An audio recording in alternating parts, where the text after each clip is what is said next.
Can visceral fat ruin your liposuction and tummy tuck? Let's discuss. First, obvious question, what is visceral fat? Well, visceral fat is also intra-abdominal fat. So this is fat that's stored inside your abdominal cavity around your intestines and organs. And I think of the abdominal cavity as the inner balloon.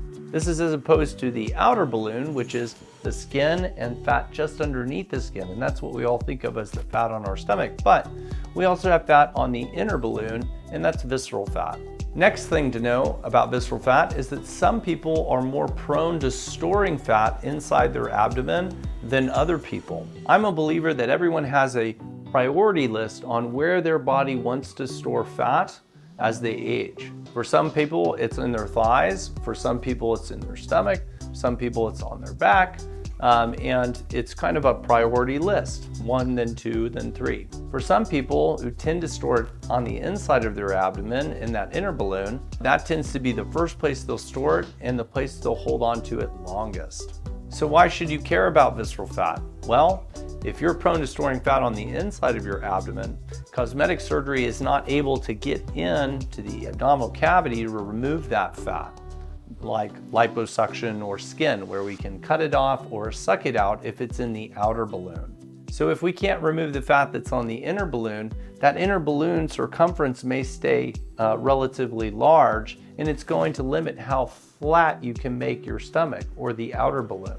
And that's a big problem. A second problem with visceral fat, since we can't address it at the first surgery, is if a patient is prone to storing fat there, as they age, if they put fat back into the abdomen, then it can actually ruin their long-term result from their tummy tuck as that inner balloon starts to expand and stretch again. Then the outer balloon eventually will also start to stretch again.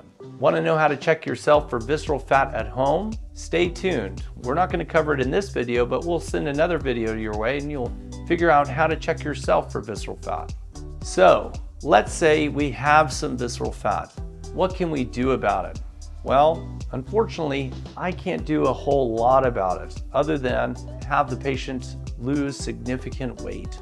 I recommend to these patients to lose as much weight as they safely and sustainably can lose in attempts to reduce the pressure inside their abdomen. And once you learn how to check yourself for visceral fat and find that that has improved, then that's the time you should schedule your consultation for your abdominal contouring surgery. If you found this video helpful, check out our other videos and stay tuned for our follow-up video on how to check yourself for visceral fat. If you're ready for your cosmetic consultation with me, give us a call.